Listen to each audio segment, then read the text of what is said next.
You may know that the Daily Show host, Trevor Noah, who has hosted the show for, I think, the last 7 years since Jon Stewart stepped away. And it went from being sort of a cultural icon, whether you watched it or not, whether you liked Jon Stewart or not, whether you thought it was good or not. It was a sort of mainstream place where politics was heard and talked about, and it was thought as the most sort of irreverent political comedy on television. Basically, Trevor Noah takes over and the things become completely irrelevant. So they're finally getting rid of him, and it's fairly obvious they would have gotten rid of him years ago, but because of the identity politics game, like clearly they couldn't do that, which is also why he got the job in the first place, because there were plenty of other qualified, actually funny people that could have got it. Anyway, MRC TV did a little compilation on this and a study on how many guests he had on that were political by nature and whether they were left or right, liberal or conservative, or much more. Here's a little info for you. During his 7-year tenure as host of Comedy Central's The Daily Show, Trevor Noah brought a reliably liberal bias to the program, a Newsbusters study has found.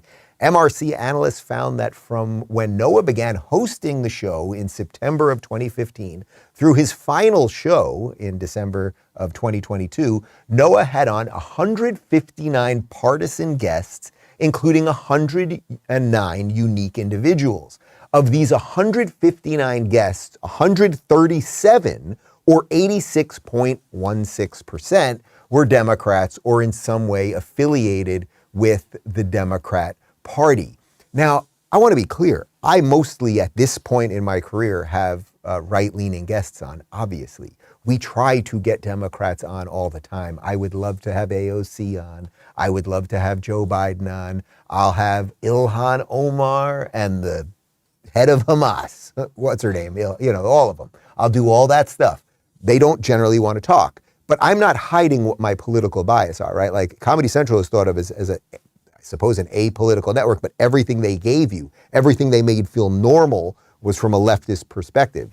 No one's coming here like I'm bamboozling you as to what I believe. I tell you what I believe every second of every day. Anyway, here's a little compilation of Trevor Noah's left-wing bias. Does this ever get tired, just walking around and people cheering for you when you walk into rooms? There seems to be this feeling where you walk around the country and people go, it's a little bit of like, oh, but it's also like, yay! Gender change is not a trend, all right? It's been around for thousands of years. But if it was, why does the church care about it so much? First of all, transgender people can reproduce. And secondly, again, why do you care, right?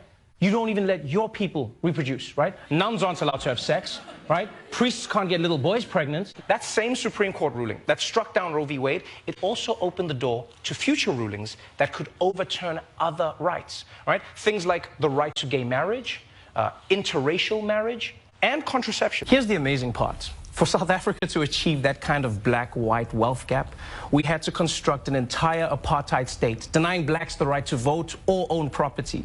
But you did it without even trying.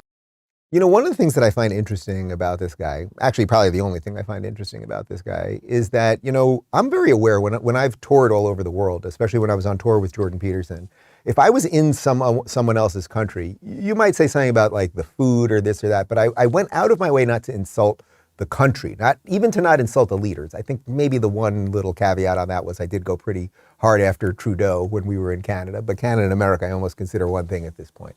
This guy, he comes here, moves to this country to just rip our country apart relentlessly and endlessly. If you enjoyed this video, hit like and subscribe to our channel so you'll be sure to see similar videos from BlazeTV with the added bonus of signaling YouTube that your voice and opinion still matters.